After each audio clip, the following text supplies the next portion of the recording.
Baru sehari upload, viewsnya udah dapat segini. Ini ya teman-teman, 1 hari 15 jam pertama. Viewsnya udah dapat 23.000. Kemudian rasio klik tayangnya 16,2%. Coba saya refresh dulu ya teman-teman. Saya refresh dulu.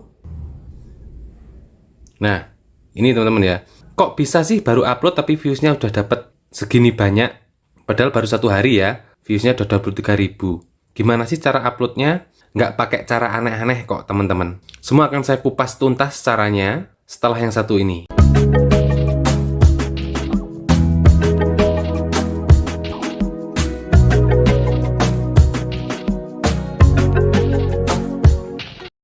Halo teman-teman semuanya, kembali lagi di channel Solusi Kreator. Channel yang secara khusus membahas ide konten, tips, dan trik seputar YouTube. Di video kali ini, saya akan share bagaimana cara upload video ke YouTube yang benar agar bisa langsung rame. Apa saja hal-hal yang perlu diperhatikan sebelum dan setelah upload. Untuk mengikuti panduan ini, teman-teman bisa menggunakan laptop, komputer, maupun HP. Tapi di sini saya contohkan menggunakan HP saja ya, teman-teman. Oke, langkah yang pertama yaitu kita menyiapkan video yang akan kita upload terlebih dahulu. Ada beberapa hal yang perlu diperhatikan di sini. Yang pertama, pastikan videonya itu jernih dan tidak buram ya, teman-teman. Saran saya, teman-teman bisa menggunakan resolusi 1920 kali 1080 agar videonya tetap tidak pecah meskipun diputar menggunakan layar monitor besar. Dan tentunya, pastikan dalam video tersebut tidak mengandung material yang berpotensi melanggar hak cipta. Selanjutnya kita siapkan thumbnail yang semenarik mungkin. Saya sering mengatakan bahwa thumbnail yang bagus adalah thumbnail yang mengundang klik dan bisa bikin orang penasaran. Bahkan di algoritma terbaru ini, thumbnail menjadi bagian yang sangat-sangat vital. Thumbnail bisa menentukan apakah video kita akan direkomendasikan oleh YouTube atau tidak. Karena kalau rasio kliknya kecil, maka YouTube tidak akan merekomendasikan video kita ke banyak penonton. Seperti yang teman-teman lihat di salah satu video yang saya tunjukkan di awal tadi, itu mendapatkan rasio klik 16%. Dan rasio klik yang bagus itu di atas 11%. Kenapa video tersebut bisa mendapatkan rasio klik 16%? Karena thumbnail yang saya buat itu berhasil mengundang klik banyak orang. Itulah kenapa video saya langsung direkomendasikan ke banyak penonton. Bahkan di algoritma yang terbaru ini, jika thumbnail kita jelek, itu YouTube pun akan memberikan peringatan kepada kita untuk segera mengganti. Jadi sekali lagi, thumbnail sangat-sangat penting dalam menentukan apakah video kita direkomendasikan atau tidak. Jika video dan thumbnail sudah disiapkan, teman-teman bisa langsung login ke YouTube Creator Studio. Untuk mulai mengupload, klik tanda panah ke atas di pojok kanan atas ini, klik seperti ini, kemudian kita pilih filenya. Kita ambil file dari galeri HP kita ya, atau dari komputer kita, klik seperti ini, kemudian kita klik selesai. Tunggu proses mengupload sampai selesai. Nah, di sini kita isikan judul yang mengandung kata kunci. Contohnya di sini saya akan menembak kata kunci tanaman hias, karena video saya tentang tanaman hias. Tanaman hias yang bagus untuk rumah minimalis. Seperti ini ya. Jadi, di sini saya menembak kata kunci tanaman hias dan kata kunci turunannya rumah minimalis. Jangan diisikan misalkan tanaman hias di depan rumah. Jangan ya teman-teman, karena itu kurang tertarget untuk kata kuncinya. Jadi harus yang umum ya, yang kira-kira itu banyak orang yang mencari. Jadi di sini saya menembak kata kunci tanaman hias yang bagus atau tanaman hias untuk rumah minimalis. Selanjutnya, untuk deskripsi, kita isikan juga kata kunci yang ada di judul ini ya. Kita isikan ke sini. Kita tinggal salin saja seperti ini. Nah, kemudian kita pastekan di deskripsi. Nah, kita bisa tambahkan kata-kata tambahan lagi. Misalkan, berikut ini adalah daftar tanaman hias yang bagus untuk rumah minimalis. Teman-teman juga bisa menambah misalnya yang murah atau tanaman hias jenis daun dan lain sebagainya. Setelah menambahkan deskripsi seperti ini, kita tambahkan lagi tag. Teman-teman, caranya kita tinggal ketik saja tag seperti ini, kemudian masukkan kata kunci yang terkait, misalnya tanaman hias, kemudian tanaman hias untuk rumah, kemudian bunga taman, ya, dan seterusnya.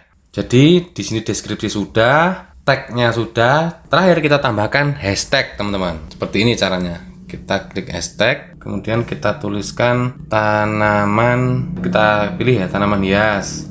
Selanjutnya tanaman hias murah dan seterusnya. Untuk hashtag ini maksimal 4 ya teman-teman ya. Isikan 3-4 yang benar-benar terkait dengan topik video kita. Fungsinya untuk apa sih menambahkan hashtag seperti ini? Jadi fungsi hashtag adalah supaya YouTube lebih mudah dalam mengkategorikan dan mengklasifikasikan video kita. Dengan tujuan video kita akan direkomendasikan ke orang yang tepat, yang menyukai tanaman hias atau bunga taman misalnya. Selanjutnya teman-teman upload thumbnail yang tadi sudah disiapkan. Dan ciri-ciri thumbnail yang bagus sudah saya jelaskan di awal tadi ya. Yang pertama harus mengundang klik, dan yang kedua harus bikin orang penasaran. Kemudian isikan playlist. Selanjutnya ini pilih yang video ini tidak dibuat untuk anak-anak. Kemudian tampilkan lebih banyak. Di sini ada bagian penting yang harus kita isi, yaitu di bagian tag sini teman-teman. Kita bisa mengcopy dari deskripsi tadi ya. Yang tag ini bisa dipastekan di kolom yang tadi. Kita tinggal pastekan di sini. Nah, ini mengisinya dipisahkan dengan koma ya teman-teman. Misalnya tanaman hias, koma, tanaman hias untuk rumah, koma, bunga, koma, dan seterusnya. Kemudian bahasa video, ini pilih yang Indonesia. Yang lain biarkan saja default seperti ini. Untuk kategori, kita sesuaikan. Saya sudah banyak membahas panjang lebar tentang kategori, teman-teman bisa cek di video dengan thumbnail yang ini. Saya sudah membahas tentang bagaimana cara menentukan kategori untuk video kita. Kemudian ini bebas ya, teman-teman bisa pilih yang tahan komentar ini. Jika sudah, langsung saja klik berikutnya, pojok kanan bawah. Nah, di sini kita klik berikutnya lagi. Pastikan hak cipta tidak ada masalah ya. Kemudian klik berikutnya lagi. Nah, di tahap ini sangat penting teman-teman. Kebanyakan YouTuber pemula pada langkah ini langsung memilih yang publik. Kebanyakan seperti itu. Di langkah ini teman-teman pilih yang pribadi terlebih dahulu. Seperti ini. Jadi bedanya kalau pribadi ini hanya kita yang bisa menonton. Kalau di publik ini sudah live, bisa ditonton oleh banyak orang. Gitu ya. Kita bikin pribadi dulu supaya videonya nanti tidak langsung dipublish oleh YouTube. Kemudian kita klik simpan. Nah, pastikan videonya ini sudah benar-benar terupload dengan sempurna teman-teman ya. Tidak ada loading, tidak ada proses yang berjalan. Artinya video ini sudah terupload secara sempurna. Kemudian kita cek dulu untuk memastikan ya, double check istilahnya. Judul sudah sesuai, deskripsi sudah sesuai, video sudah terupload sempurna, hashtag sudah, thumbnail pastikan sudah terupload juga, playlist juga sudah terisi, semuanya pastikan sampai bawah. Cek semuanya pokoknya. Kalau udah bener semua seperti ini, bahasa sudah benar, baru kita bisa buat publik teman-teman. Kita kembali dulu. Setelah semua tersetting dengan baik, semuanya sudah terisi dan video terupload sudah sempurna, kita buat visibilitas yang sebelumnya pribadi atau private, kita ubah menjadi publik teman-teman. Publik seperti ini, kemudian publikasikan.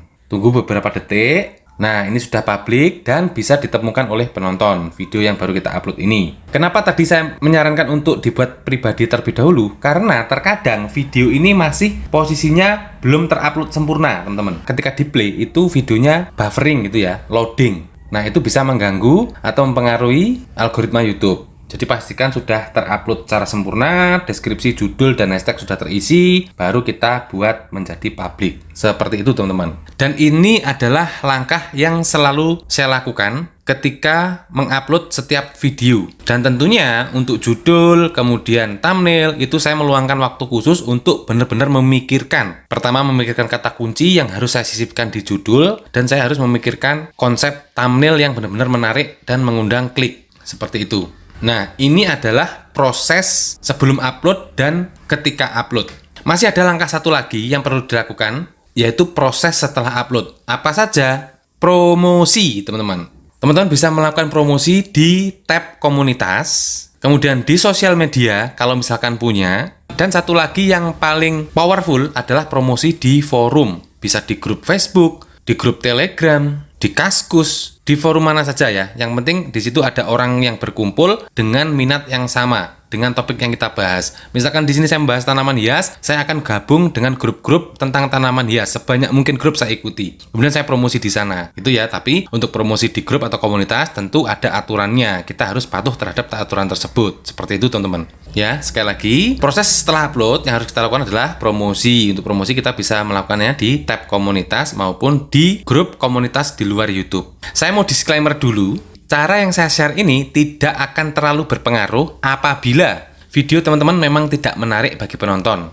Dan yang kedua, thumbnailnya kurang bagus. Jadi jika teman-teman sudah mempraktekkan cara ini, tapi ternyata view-nya nggak rame, penontonnya sepi, itu kemungkinan hanya ada dua. Videonya memang tidak menarik. Yang kedua, thumbnailnya memang tidak bagus. Itu mau diapa-apakan pun juga akan sulit, teman-teman. Jadi dua faktor penentu ini ya. Jika videonya sudah bagus, kemudian thumbnailnya sudah menarik, ditambah pada saat upload menggunakan cara yang saya bagikan barusan, saya yakin video teman-teman tidak akan pernah sepi penonton. Oke, teman-teman, saya kira cukup sekian dulu untuk sharing kali ini. Nanti apabila ada pertanyaan atau ada yang kurang jelas dari penjelasan saya, silahkan ditanyakan di kolom komentar. Jangan lupa subscribe dan nyalakan loncengnya, supaya teman-teman tidak ketinggalan ide-ide terbaru, tips, dan update informasi penting selanjutnya. Terima kasih, semoga videonya bermanfaat. Sampai jumpa di video berikutnya.